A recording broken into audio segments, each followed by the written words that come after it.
हमारे छत्तीसगढ़ देख रहे हैं आप। मैं हूं आशीष त्रिपाठी आपके साथ और नारायणपुर से आ रही बड़ी खबर से शुरुआत करेंगे इस बुलेटिन की। नारायणपुर में नक्सलियों पर सबसे बड़ा प्रहार किया गया। 1 करोड़ का इनामी नक्सली बसवा राजू ढेर कर दिया गया, न्यूट्रलाइज कर दिया गया। आंध्र प्रदेश का रहने वाला बसवा राजू छत्तीसगढ़ महाराष्ट्र के नक्सल संगठनों की जिम्मेदारी संभाल रहा था, अब उसे जिम्मेदारी से मुक्त कर दिया गया। दरअसल सुरक्षा बलों ने उसे न्यूट्रलाइज कर दिया, उसे उसके धराधाम पहुंचा दिया गया। नारायणपुर मुठभेड़ में नक्सली बसवा राजू ढेर कर दिया गया। 31 नक्सलियों के मारे जाने की खबर है। सूत्रों के हवाले से मिल रही जानकारी के अनुसार आपको बता दें, ये तस्वीर बसवा राजू की है, जो काफी पुरानी तस्वीर है। बसवा राजू जो बहुत लंबे समय से लगातार नक्सली संगठनों को, अलग अलग कंपनीज को न सिर्फ वो लीड करता था, कई नक्सली वारदातों का मास्टरमाइंड ये रह चुका है और 1.5 करोड़ रुपए का इसके सिर पर इनाम था। अब आप अंदाजा लगा सकते हैं इस बात से भी कि एक 1.5 करोड़ रुपए का इनामी नक्सली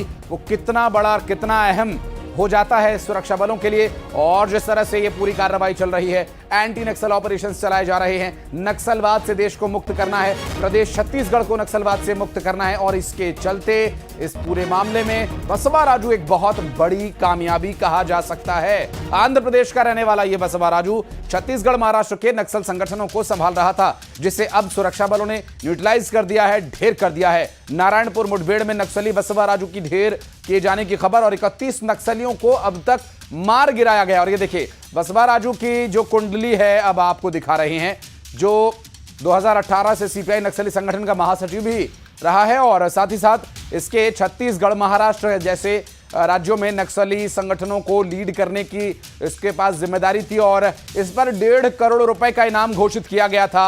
छत्तीसगढ़ सरकार की तरफ से इस पर 1 करोड़ रुपए का इनाम था।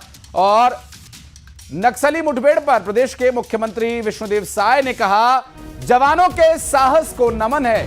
3 दिन से नक्सली ऑपरेशन चलाया जा रहा है। ऑपरेशन खत्म होने पर पूरे आंकड़े सामने आएंगे।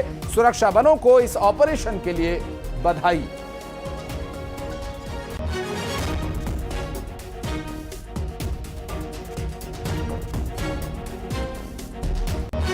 नक्सली ऑपरेशन चल रहा है और जिसमें हमारे डीआरजी के जवान मुख्य रूप से लगे हुए हैं और हम अपने जवानों के साहस को मतलब नमन करते हैं। अच्छी सफलता लगा। नारायणपुर में नक्सली मुठभेड़ पर बड़ी खबर। 50 घंटे से भी ज्यादा समय से ऑपरेशन जारी है। डिप्टी सीएम विजय शर्मा ने इसकी जानकारी दी और 26 से ज्यादा नक्सलियों के मारे जाने की उस वक्त जानकारी दी गई थी और अब जो अपडेट होकर जानकारी आई है इसमें बताया जा रहा है कि अब तक 31 नक्सली न्यूट्रलाइज किए जा चुके हैं। सूत्रों के हवाले से नक्सलियों की बॉडीज रिकवर की जा रही है।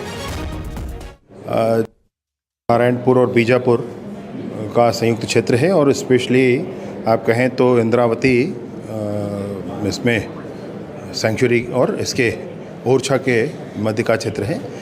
लगभग 50 घंटों से सर्च ऑपरेशन चल रहा था जिसमें मुठभेड़ हुई है और 26 से अधिक नक्सली उसमें मारे गए। कुछ बड़े कैडर की भी होने की संभावना है। जवानों के भुजाओं की ताकत पर एक और बड़ी सफलता, एक और बड़ी कामयाबी हमारे पूरे क्षेत्र को लाल आतंक से मुक्त करने के लिए मिली है। मैं हृदय से बधाई देता हूं जवानों को। बहुत सारे आर्म्स भी हथियार भी जब्त। अभी सर्च जारी है, उसमें डेड बॉडीज़ रिकवर हुए हैं, कुछ और सामान रिकवर होंगे और उसमें स्पष्टता आएगी कि क्या क्या हुआ है। सुरक्षा बलों की बात करें तो किसी को कोई हताहत होने की? एक हमारा जवान घायल हुआ है परंतु खतरे से बाहर है। एक सहयोगी थे जो वो शहीद हुए हैं और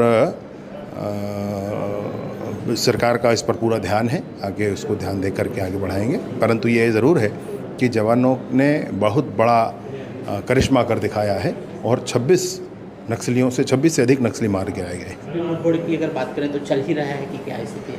अब अंतिम सर्चिंग ऑपरेशन ही चल रहा है, सर्च ही चल रहा है, मतलब मुठभेड़ के बाद बॉडीज़ रिकवर की जा रही है।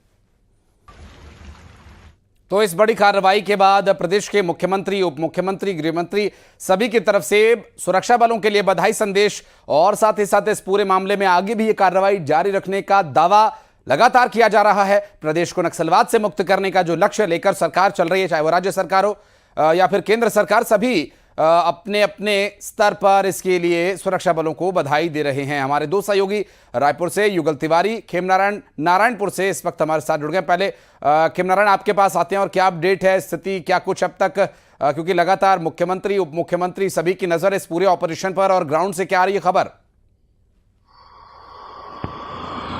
जी बिल्कुल, मैं आपको बता दूं कि जितने भी बड़े अधिकारी हैं और नेता हैं उनकी नज़र जो है इस मुठभेड़ पर बनी हुई है, क्योंकि ये अब तक का सबसे बड़ा जो है सफलता वाला जो मुठभेड़ है वो बताया जा रहा है। और अब तक का जो अपडेट इस प्रकार से निकलकर सामने आ रही है कि अभी भी जो है मुठभेड़ जारी है। मुठभेड़ के साथ ही सर्च ऑपरेशन भी चलाया जा रहा है, और एक तरफ जहां मुठभेड़ चल रहा है और उधर जवान जो है नक्सलियों के 100 बरामद करने में, हथियार बरामद करने में लगे हुए हैं। और जो एक टॉप मोस्ट लीडर के मारे जाने की वहां पर खबर भी निकलकर सामने आई है। बसवा राजू जैसे एक टॉप मोस्ट वांटेड लीडर को जो है जवानों ने ढेर कर दिया है। तो कहीं ना कहीं जो है एक बड़ी सफलता जो है जवानों को यहाँ पर मिली है। और नारायणपुर के जो अबूझमाड़ के जंगल में जो सुरक्षित ठिकाने में जो सेंध मांद में जो घुसकर जो है जवानों ने इस प्रकार से नक्सलियों को जो है नुकसान पहुंचाया है। और युगल भी हमारे सहयोगी खेमनारायण इस वक्त हमारे साथ जुड़े हुए रायपुर से, उनके पास चलते हैं। युगल, मुख्यमंत्री ने स्पष्ट किया है, उप मुख्यमंत्री ने भी इस बारे में अपनी प्रतिक्रिया दी है। जवानों को बधाई तो वो दे ही रहे हैं, साथ ही ये भी बताया जा रहा है कि ये एक बड़ी सफलता है। और जो ये मुठभेड़ जिसके बारे में अभी जानकारी आ रही है, जिसमें बसवा राजू के भी न्यूट्रलाइज किए जाने की खबर है। जी बिल्कुल, देखिए 4 जिले के हमारे डीआरजी के जवान हैं, 50 घंटों से पहले सर्चिंग ऑपरेशन कर रहे थे। उस बीच मुठभेड़ हुआ, और मुठभेड़ में बसवा जैसे जो हार्डकोर नक्सली राजू है, बसवा राजू जैसे हार्डकोर नक्सलियों को मार गिराने की खबर आ रही है।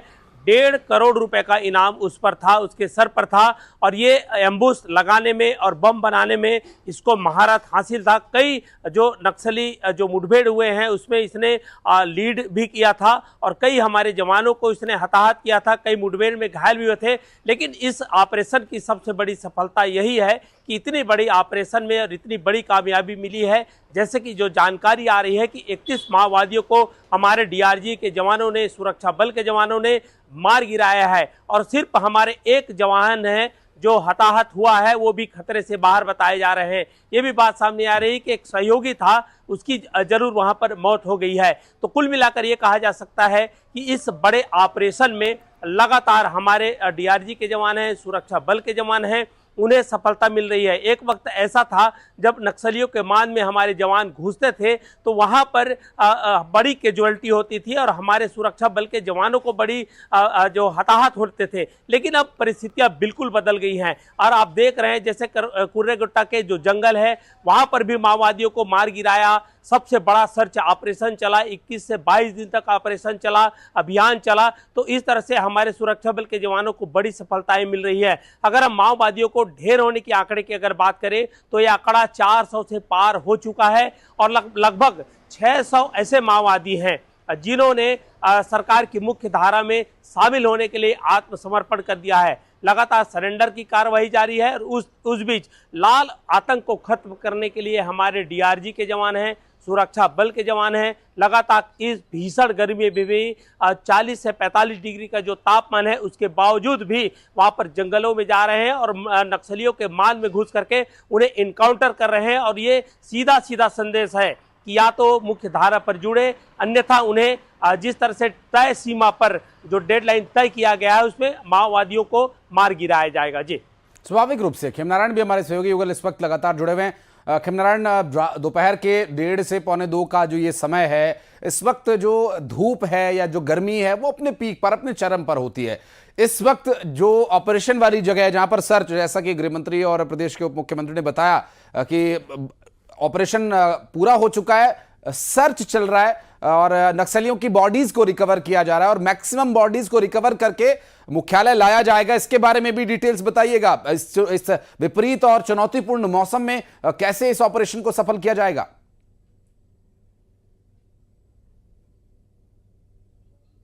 मौसम का अगर मैं हाल आपको बताना चाहूँगा कि कांकेर और जो बस्तर संभाग के जो जिले हैं वहां पर बादल जो है छाए हुए हैं और बादल के साथ में उमस जो है वो काफी है और जो उसके वजह से जो है जो उस जंगलों में जैसे सर्च ऑपरेशन चलाया जाता है तो हालांकि ये कठिन होता है काफी जवानों के लिए क्योंकि जंगलों में भी जो है पानी की कमी और इस तरीके के काफी सारे कठिनाइयों का सामना करने के बाद भी जो है वहां पर जवान पहुंचते हैं और जवान पहुंचकर वहां पर जो है सर्चिंग ऑपरेशन चलाते हैं।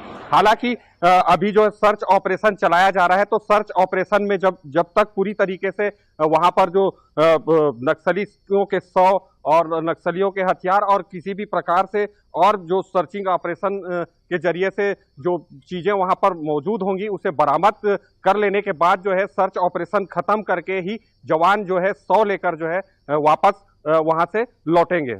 क्योंकि कई बार विपरीत परिस्थितियां भी होती हैं, उन क्षेत्रों तक पहुंचना वाहनों के माध्यम से असंभव हो जाता है युगल, और ऐसे में काफी लंबा रास्ता सुरक्षा बल के जवानों को पैदल तय करना होता है और अमूमन जो नक्सली हैं वो इस वक्त के इंतजार में रहते हैं, घात लगाए रहते हैं कि कब सुरक्षा बल के जवान जो वापस लौटें और उनको निशाना बनाया जाए। लेकिन इस बात से अब हमारे सुरक्षा बल भी पूरी तरह से वाकिफ हैं, शायद इसीलिए जिसका आप जिक्र कर रहे थे कि कैजुअलिटी जो पहले हुआ करती थी वो अब लगभग ना के बराबर हो गई हैं।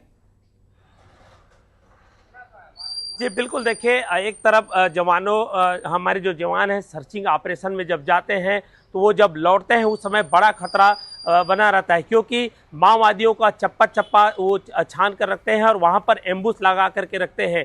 जब हमारे सुरक्षा बल के जवान डेड बॉडी को रिकवर करके निकलते हैं उस तक एक तो हमला होने का डर रहता है, दूसरा एम्बुश में फंसने का डर रहता है। तो फिलहाल अभी हमारे जो सुरक्षा बल के जवान हैं, डीआरजी के जवान हैं, चप्पे चप्पे पर तैनात हैं और जो क्यूआरटी जो टीम जो भेजा जाता है, क्विक रिस्पांस टीम की जो मदद भी ली जाती है समय पड़ने पर, तो वो उन्हें बैकअप देने का काम करती है। और सबसे बड़ी चुनौती है इस बीहड़ जंगल में पगडंडियों के सहारे इन जो माओवादियों को जो ढेर किया गया है उन्हें लाना, उनके रसद है, उनके जो विस्फोटक सामग्री है उसे लाना और कहीं वो डिफ्यूज ना हो, अचानक से वो फटे ना, तमाम परिस्थितियों में, विषम परिस्थितियों में हमारे सुरक्षा बल के जवानों को, डीआरजीओ के जवानों को काम करना होता है। और सबसे बड़ी चुनौती होती है कि आप सोचिए कि 10 से 12 किलोमीटर की जो चढ़ाई है और ये मुश्किलें, ये चुनौतियां और ये हालात, इन पर काबू पाना, इन पर जीत पाना, यही हमारे सुरक्षा बलों की उनके शौर्य की गाथा, उनके पराक्रम की गाथा गाता है और सुनाता है। बहुत शुक्रिया आप दोनों का हमारे साथ जुड़ने के लिए, नारायण युगल। और बिलासपुर से एक बड़ी खबर, जहां बिलासपुर से रायपुर जा रही एक